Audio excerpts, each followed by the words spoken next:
Hello प्यारे विद्यार्थियों, how are you. उम्मीद करता हूँ आप स्वस्थ होंगे और मस्त होंगे, और मैं दुआ करता हूँ कि भगवान आपको इसी तरह स्वस्थ और मस्त बनाए रखे। तो चलिए विद्यार्थियों, आज डिटर्मिनेंट्स के लेक्चर पे को आगे बढ़ाते हुए अपन एक्सरसाइज 4.3 को हल करने का प्रयास करेंगे। तो विद्यार्थियों, मैं इसमें से कुछ सवाल आपको हल करके दूंगा, ठीक है। और आपको करना क्या है, जो आपके लिए होमवर्क है, ठीक है। होमवर्क क्या रहेगा, जितना सवाल मैं बता पाया अभी की वीडियो में उतना मेरा क्लास वर्क रहेगा। इस क्लास आप देखते जाएंगे।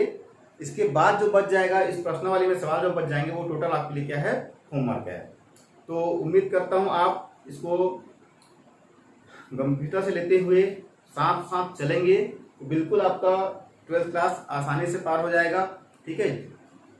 तो चलिए हम समय का फायदा उठाते हुए क्लास पर आगे बढ़ें, और आपसे भी उम्मीद करते हैं कि आप हमारी इस मेहनत को जरूर सार्थक बनाएंगे, ठीक है, अपने प्रयासों से। तो विद्यार्थियों, कुछ क्वेश्चंस आपको सामने मैं बना रहा हूं, आप देखते जाइए कि मैं कैसे क्या बना रहा हूं, ठीक है। इसके सहारे आपको अपना आगे के क्वेश्चन आपको बनाने होंगे। तो चलिए देखते हैं बच्चों, इस क्वेश्चन को करना क्या, हमको बिना विस्तार किए निम्न सारणी का मान ज्ञात कीजिए। ये क्वेश्चन ऐसा आएगा आपके पास, ठीक है। या क्वेश्चन दे देगा, इस लिखेगा भी नहीं, तो आप स्वतंत्र हैं। या चाहे तो आप विस्तार विधि लगाइए, या चाहे तो आप एलिमेंट्री रो ऑपरेशन या एलिमेंट्री कॉलम ऑपरेशन के जरिए इसको बना सकते हैं। तो चलिए देखते हैं। तो यहाँ पे हमको हल करना है इस प्रश्न को। तो हल में इसी को मान लेता हूँ, और 1 2 3 4 5 6 7 8 9। अब मैं चाहूंगा इसमें कुछ दिमाग लगा रहा हूँ। क्या दिमाग लगा रहा हूँ कि अगर मैं इसको ऐसा कर दूं तो क्या फर्क पड़ेगा,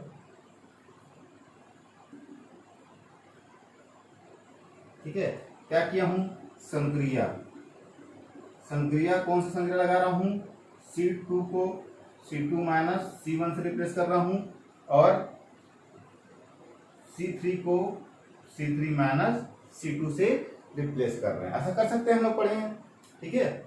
सारणी के रूल में पढ़े हम लोग, किसी पंक्ति में किसी संख्या को घटा सकते हैं, और है ना, मतलब किसी स्तंभ को किसी भी स्तंभ से घटाया या जोड़ा, उसके संगत अवयवों से किसी स्तंभ को किसी दूसरे स्तंभ से, है ना, उनके संगत अवयवों को जोड़ा या घटाया जा सकता है। ये हम लोग पढ़ चुके हैं।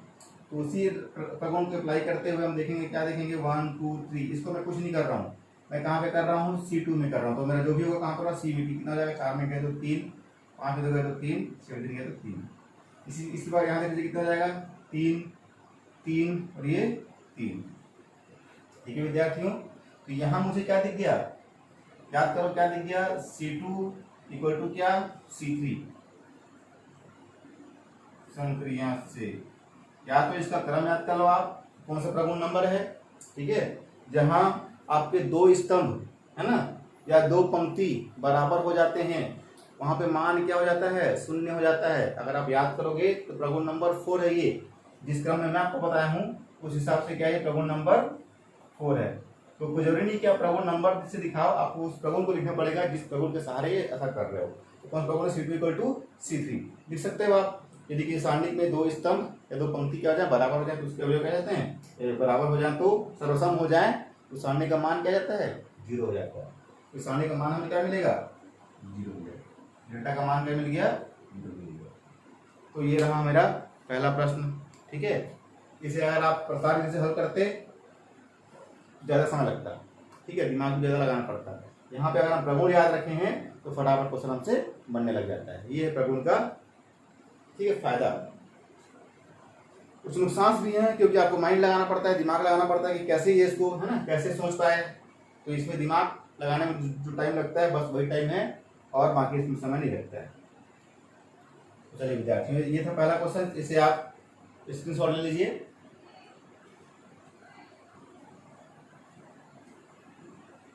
चलिए क्वेश्चन नंबर सेकंड में आते हैं। क्वेश्चन नंबर सेकंड क्या कहता है हमसे, सेकंड कहता है क्या, 1 हल कर रहा हूँ, ठीक है। मैं क्योंकि और लिखूंगा तो जगह खाएगा। क्या एक क्वेश्चन यही पढ़ लेते हैं, क्या लिखा है, बिना विस्तार के निम्न सारणी का मान निकालिए। तो हमें हल में क्या करना है, पहले तो हम क्या करते हैं, क्वेश्चन को हूबहू लिख देते हैं, जैसा क्वेश्चन छपा हुआ है वैसा हम छाप दिए, ठीक है। ये मैंने क्या कर दिया, छाप दिया सेम क्वेश्चंस को। अब मुझे करना क्या है, इसको हल करना है। तो मैं क्या कर सकता हूँ हल में, इसको 1 plus omega square, omega plus omega square plus omega square 1 plus omega. ये कुछ नहीं हुआ है, जैसा वैसे ये वैसा है, ये वैसा है, ये वैसा है। देखिए ऐसा मैंने क्यों किया, क्योंकि मेरे पास एक फार्मूला है 1 प्लस ओमेगा स्क्वायर क्या होता है, 0 होता है। तो मैं इसको ध्यान में रख के ये किया हूँ। इसमें मैंने किया क्या है, क्या किया बच्चों, C1 ना, इसको C1 को रिप्लेस किससे किया गया है, C1 plus C2 plus C3। उसी प्रकार यहाँ पे हम देख रहे हैं क्या, C2 को किससे रिप्लेस किया गया है, सॉरी C1 ना, C1 ही तो है। तो C1 को हम क्या किए हैं, C1 plus C2 plus C3 कर दिए हैं। तो पहला, ठीक है, ये पहला स्तंभ था। इस पहले स्तंभ में मैं कर क्या रहा हूँ, इसको जोड़ के वही लिख रहा हूँ। तो ये हो गया 0 0 0 ओमेगा स्क्वायर 1 ओमेगा स्क्वायर 1 और। तो अब जानते हो कौन सा प्रगुण नंबर किससे, 1 से। प्रगुण नंबर 1 में क्या बताया गया था आपको, यदि किसी पंक्ति या स्तंभ, यदि किसी पंक्ति या स्तंभ के सारे अवयव क्या हो जाएं, शून्य हो जाएं, तो उस सारणी का मान क्या हो जाता है, शून्य हो जाता है।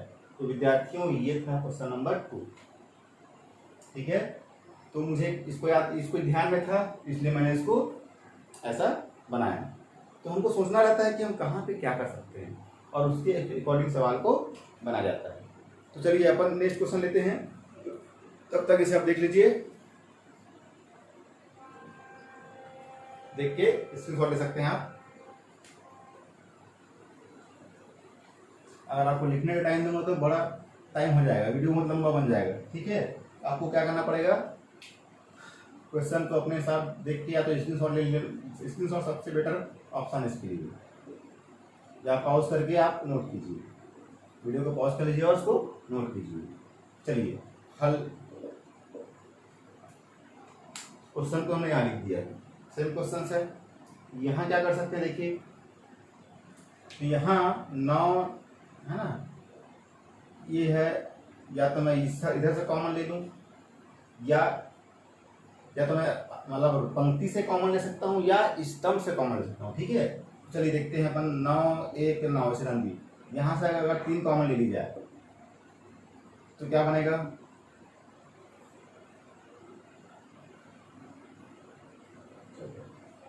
ठीक है। इससे क्या क्यों, C2 से 3 उभयनिष्ठ लेने पर,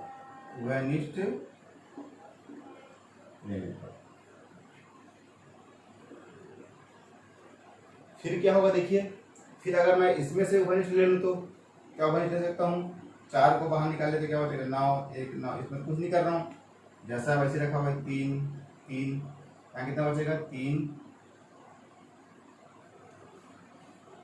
सॉरी ये 1 है ना, 9 3 9, ठीक है। ये 3 ही था, जब 3 बाहर आया तो यहाँ कितना रहेगा, 1 रहेगा, ये 1 रहेगा, सॉरी यहाँ कितना आया, 3, यहाँ कितना बचा, 1, यहाँ कितना आया, ये 12 होना चाहिए। क्वेश्चंस गलत लिखा हुआ है, ठीक है, कितना यहाँ पे 3 आया।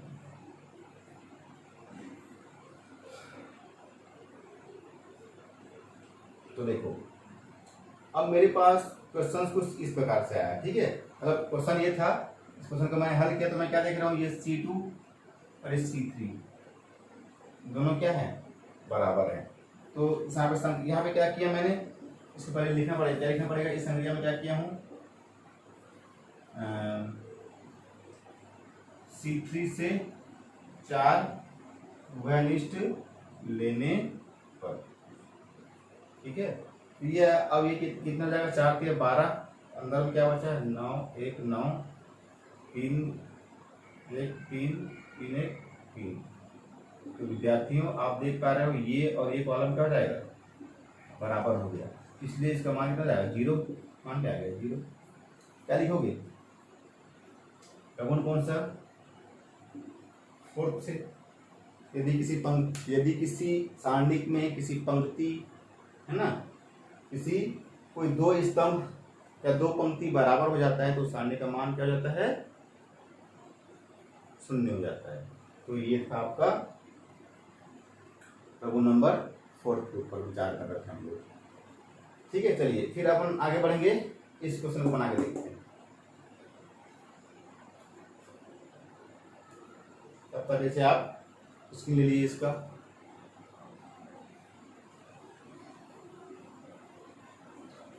तो ये देखो कितना मजा आ रहा है बनाने में इसको। यदि प्रगुण आपको याद है तो फटाफट ये बनेगा। तो यदि आप क्वेश्चंस किए रहे होंगे ना तो फटाक से बनेगा आपसे। और क्वेश्चन अगर आप नहीं किए रहेंगे तो थोड़ा सा दिमाग लगाना पड़ेगा। मैंने कुछ क्वेश्चन को किए हुए हैं और कुछ क्वेश्चन आपके सामने बनाऊंगा। तो जिसको सामने बनाऊंगा हो सकता है उसमें लेट लग जाए, है ना, थोड़ा माइंड लगाने में। और जो क्वेश्चन पहले से बना के देखा हूँ उसको फटाफट वो बन जाएगा। तो चलिए देखते हैं, सबका साथ होगा ये। ऐसा मत सोचना कि सर से फटाफट बन रहा है, मुझसे इसलिए बन रहा है कि मैंने कुछ क्वेश्चन को देखे हुए थे। आपसे भी बनेगा यदि आप क्वेश्चन को किए रहे होंगे। चलो देखो, इसको अगर मैं अपन है ना कोशिश ऐसा करना है कि सब प्रश्न में सब नियम आ जाए करके। तो इसमें अगर मैं ऐसा करूं, क्या करूं, 0 99 998 99 0 99,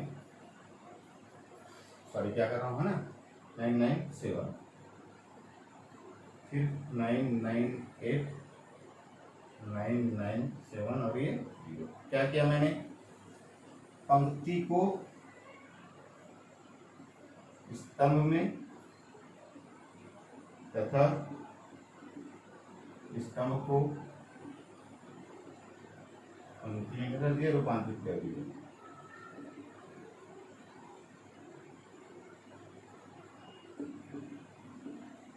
कर सकते हैं ऐसा, ठीक है, बनाए हमने। किसी पंक्ति को कोई रो बना सकते हैं, किसी मतलब पंक्तियों को रो बना सकते हैं और रो को पंक्ति, रो को कॉलम बना सकते हैं और कॉलम को रो बना सकते हैं। ठीक है, ऐसा हमने पढ़ा हुआ है सारणी के नियम में। अब देखिए, अब इसको क्या कर सकते हैं, अब इसको हम लोग माइनस अगर मैं कॉमन ले लूँ, ठीक है, तो क्या बचेगा, 0 0 हो जाएगा, ये 99 हो जाएगा, ये 998 हो जाएगा, ये जाएगा -99 0, ये 997, ये 998 997 माइनस हो जाएगा और ये जाएगा 0 हो जाएगा। ठीक है विद्यार्थियों, ये देखो, ये सारणिक था और अभी आपके पास क्या मिला है, वापस सारणिक वही मिल गया। ये सारणिक फिर से देखो मिल गया आपको। इसको चेक कीजिए और इसको चेक कीजिए, 0 99 -99 998 99 0 997 998 -997 0, यही मिल गया आपको। तो क्या जाएगा, 0 है ना, ये जाएगा डेल्टा, इधर आएगा तो 2 डेल्टा को 0 है ना, डेल्टा को क्या जाएगा, 0 हो जाएगा। तो ऐसे हमें इस प्रकार से क्वेश्चंस को हल करते हैं और बिल्कुल हमें क्वेश्चंस को फटाफट ऐसे ही बनाने होंगे। तो विद्यार्थियों, ये था प्रश्न और इसी टाइप के प्रश्न मैं आपके लिए छोड़ता हूं, ठीक है, होमवर्क के लिए। तो आप इसको देखिए, समझिए और फिर मैं आपको लिए चलता हूं नेक्स्ट प्रश्नावली के ऊपर। ठीक है, तब तक के लिए मेरे वीडियो को आराम से देखिए आप, और इस वीडियो को आखिरी तक देखने के लिए अभी से धन्यवाद। ठीक है विद्यार्थियों, अब मिलते हैं नेक्स्ट वीडियो में नया टॉपिक के साथ 4.3 पहुंचेंगे।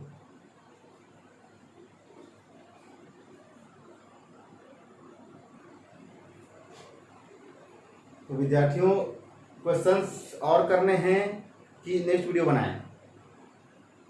तो चलिए, अभी थोड़ा समय बचा है ना, ज़्यादा टाइम नहीं हुआ है, 14-15 मिनट हुआ है।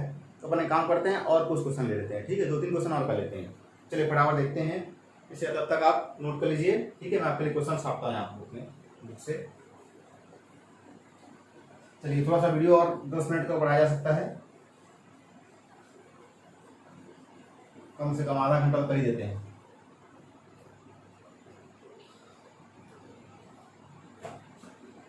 चलो मैं कुछ क्वेश्चन ले लेता हूँ आपके लिए। ठीक है,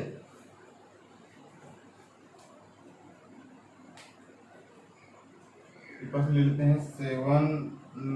79 4 1 41 5 5 55। ठीक है, एक आध क्वेश्चन और देख लेते हैं। 111 1001 1002 1003। ठीक है, 998 999 और 1000। चलिए, तो 2-3 क्वेश्चन और एक क्वेश्चन और देख लेते हैं। 15 16 17 18 19 20 21। चलिए, ठीक है, ये 3-4 प्रश्न और देखते हैं।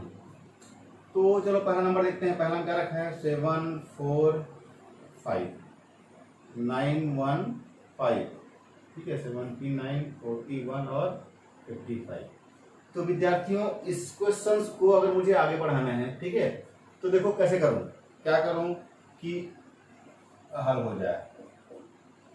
तो यदि मैं इस सेकंड कॉलम को थर्ड कॉलम के इक्वल बनाने का प्रयास करूं, ठीक है, अगर बन जाएगा तो काम आसान हो जाएगा। तो देखो कैसे कर सकते हैं इसको। 7 4 5 9 घन, ठीक है, 7 इंटू 10 कर दें। 1 प्लस 4 इंटू 10 कर दें और 5 प्लस 5 इंटू 10 कर दें। ठीक है, तो बात कुछ बन सकती है। तो कैसे, मैंने क्या कर दिया, अभी लिखता हूं यहाँ पे क्या क्या लिखूंगा मैं। 7 4 5 9 प्लस 70, ठीक है, 1 प्लस कितना 40 और 5 प्लस रहेगा 50, 29 41 55। ये कैसे है भाई? क्या किया मैंने? संक्रिया लगाया हुआ है। कौन सा संक्रिया लगाया हुआ है? ठीक है, आपके प्रगुण नंबर, प्रगुण बोल सकते हो। कौन सा प्रगुण नंबर? देखो मैं क्या किया हूँ, C2 को रिप्लेस कर रहा हूँ। इससे रिप्लेस कर रहा हूँ C2 को 10C1। ठीक है, मैं क्या कर रहा हूँ, और सॉरी C2 प्लस ना, C2 प्लस 10C1। कौन सा नंबर का प्रगुण है ये? प्रगुण नंबर आई थिंक 6 या 7 है, 6 या 7 है। चलो नंबर कोई भी हो, कौन सा प्रगुण है वो आपको मैं व्याख्या कर देता हूँ। इसमें हुआ क्या है, किसी भी कॉलम को ना, किसी कॉलम में किसी दूसरे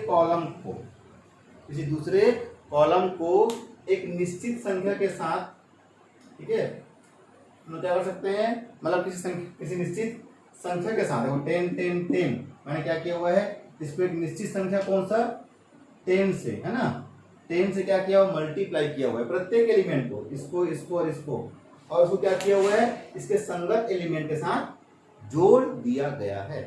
तो ये वाला प्रगुण आपका लग गया। ठीक है, किसी भी स्तंभ में या पंक्ति में किसी दूसरे पंक्ति के अवयव को एक निश्चित संख्या से गुना करके किसी पंक्ति में या स्तंभ में जोड़ा या घटाया जा सकता है। तो ये था प्रगुण नंबर 6 है आई थिंक। ठीक है, थोड़ा कंफ्यूजन है, 6 या 7 नंबर के ऊपर मत जाना, आप इसको देख लीजिएगा। तो ये हो जाएगा आपका क्या, अगर आपको याद है तो प्रगुण नंबर लिख दीजिए। प्रगुण नंबर 5 से 6 से करके एनसीईआरटी का प्रगुण है, 9 प्रगुण है। 9 में से आप जो लगता है उसको याद कर लीजिए, उसी क्रम में लिखा है आपको मैं। ठीक है, हो जाएगा 79 41 55, 79 41 55। तो ये हो क्या गया, ये दो सारणी क्या हो गए, ये दो स्तंभ क्या हो गया आपके स्तंभ में, दो ये जो सारणी है इसमें दो स्तंभ क्या हो गए आपके बराबर हो गए। C2 इक्वल टू क्या, C3। तो जब जानते हो आप, अगर दो स्तंभ या दो पंक्ति किसी सारणी में बराबर हो जाए तो सारणी का मान क्या जाता है, 0 हो जाता है। तो यहाँ पे क्या आएगा, सारणी का मान 0 हो जाए। तो ये जो आपको मैं क्वेश्चन बता रहा हूँ, बड़े सरल क्वेश्चन है ना। 4.3 बहुत ही आसान चैप्टर है। 4 जब 4 पहुंचेंगे वहां आपको थोड़ा मशक्कत करना पड़ेगा। ठीक है, तो आपको थोड़ा सा प्रिपेयर हो जाइए कि कैसे कर रहे हैं आप, इसमें प्रैक्टिस कीजिए, है ना, सरल से कठिन की ओर बढ़ रहे हैं हम लोग। चलिए विद्यार्थियों, तो इसको मैं ये मिटाता हूँ, अब इसे नोट कर लीजिएगा। लिखते जाना है कि आप कौन सा प्रगुण का या कौन सा संक्रिया का इस्तेमाल कर रहे हैं। प्रगुण याद नहीं है तो मत याद कीजिए, है ना, संक्रिया पर दिमाग कर रखिए, लेकिन प्रगुण के सहारे से ही वो संक्रियाएं मैं लगा पा रहा हूँ। अगर मुझे प्रगुण याद नहीं रहेगा कि ऐसा होता है तो मैं संक्रिया को नहीं लगा पाऊंगा। चलिए अब क्वेश्चन देखते हैं। 13, 14, 15, है ना, 16, 17, 18, 19, 20, 21, इसको बनाते हैं, पहले इसको देख लेते हैं। तो इसमें क्या करना पड़ेगा, थोड़ा सोचिए आप, ठीक है, सोच लिए। चलिए आगे बढ़ते हैं। 13, 14, 15, क्या इसे मैं 16 माइनस 13, 17 माइनस 14 और 18 माइनस 15 लिख सकता हूँ कि नहीं? ठीक है, क्या क्या किया हूँ, C2 को रिप्लेस किया किससे, C2 माइनस C1 से, संख्या लगा के क्या बनेगा, 13, 14, 15, कितना आएगा जी यहाँ पे, 3, 3 और 3। अब देखो ये 3 3 दिख रहा है, क्या यहाँ भी कुछ ऐसा चांसेस बन रहा है क्या? 19 माइनस 16 कर दिए होते, 20 माइनस 17 कर दिए होते, 21 माइनस 18 कर दिए होते, ठीक है, बिल्कुल आप लगा सकते हो। तो यहाँ आप चाहते तो यहीं भी कर लेते इसको, यहीं पे कर सकते थे, या नेक्स्ट स्टेप में भी इसको दोहराया जा सकता है, ठीक है, यहीं पे कर देते, यहाँ भी कर सकते थे। कितना जाता है ये 16, ये 17 और ये कितना 18, और क्या लिखते हैं यहाँ पे, C3 equals to C3 minus C2। तो बस आता क्या यहाँ पे 3, 3 और 3। तो हम क्या देख रहे हैं, दोनों कॉलम क्या हो गया, इक्वल हो गए, बराबर हो गए, ठीक है। तो C2 इक्वल टू क्या, C3, मतलब सारणी का मान क्या हो जाएगा, प्रगुण नंबर XYZ जो होगा चौथा नंबर प्रगुण है। शायद क्या कहता है, किसी स्तंभ के दो किसी सारणी में दो स्तंभ या दो पंक्ति बराबर हो जाते हैं तो सारणी का मान 0 हो जाता है। तो बच्चों इस प्रकार से हमने सारणी का मान क्या निकाल लिया, 0 निकाल लिया। चलिए अब इसमें थोड़ा सा आप दिमाग लगाइए कैसे बनेगा ये डॉक्टर, ठीक है। मैं आपके लिए कुछ और क्वेश्चन देखता हूँ, अब इसको थोड़ा सा दिमाग लगाइए, फिर आगे बढ़ते हैं।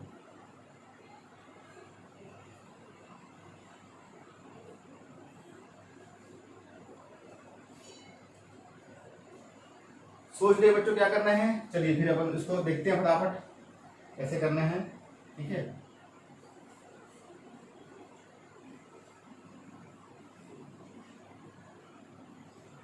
चलो क्वेश्चन क्या कहता है, 1 1 1 1 0 0 1 1 0 0 2 और 1 0 0 3 कहता है।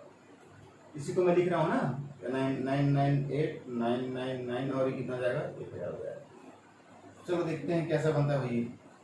इसको क्या ऐसा किया जा सकता है क्या,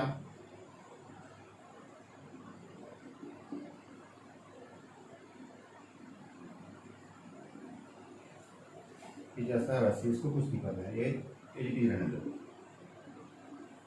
ठीक है। किया जा सकता है ऐसा आराम से। क्या किया हूँ, C2 को रिप्लेस किया किससे, C2 माइनस C3 कैसे, क्या बनेगा 1 1 1, कितना आएगा 3 3 और 3 देख लो, ठीक है। क्या कितना है 998 999 और कितना 1000। अब सोचो अब क्या कर सकते हैं, अगर कोई दो कॉलम बराबर हो जाए तो यहाँ से इस C2 से 3 कॉमन आ सकता है, क्या बनेगा, तो मुझे इस कॉलम से कोई मतलब नहीं है कि मैं क्या देख रहा हूँ, मेरे दो कॉलम क्या आ गए, बराबर आ गए। तो बच्चों ऐसा करना है, दो कॉलम बराबर आ गए मीन्स हमारा सॉल्यूशन निकल आया, ठीक है। C1 इक्वल टू C2, इसका मतलब क्या हो गया, एक सारणिक में दो स्तंभ क्या हो गया, बराबर हो गए। और जिस स्तंभ में दो सारणिक बराबर हो जाए उस सारणिक का मान 0 हो जाता है। तो प्यारे विद्यार्थियों आज के लिए इतना ही करते हैं, ठीक है, क्योंकि बहुत सारे क्वेश्चन मैंने आपको ऑलमोस्ट बता ही दिए हैं, लगभग आधा घंटा वीडियो भी बन चुके हैं हमारा। तो चलिए अब जो रेस्ट ऑफ क्वेश्चंस है ना, जो क्वेश्चंस बच गए हैं वो आपके, ठीक है, आपके लिए होमवर्क है। तो मैं आपको अलग से होमवर्क नहीं लिखूंगा। अब होमवर्क जो पर्सनली के प्रश्न हैं उसको आप बना के देखिए, ठीक है। और कमेंट्स में जो नहीं बनेगा उसको आप हमें क्वेश्चन शेयर कर सकते हैं, प्रयास करेंगे कि आपके लिए उसको बना के देने का। तो चलिए विद्यार्थियों, मिलते हैं नेक्स्ट वीडियो में, ठीक है। अब नियम पलट के वापस नेक्स्ट वीडियो, मतलब नेक्स्ट वीडियो 4.4 चैप्टर के साथ मिलते हैं। तब तक के लिए गुड बाय।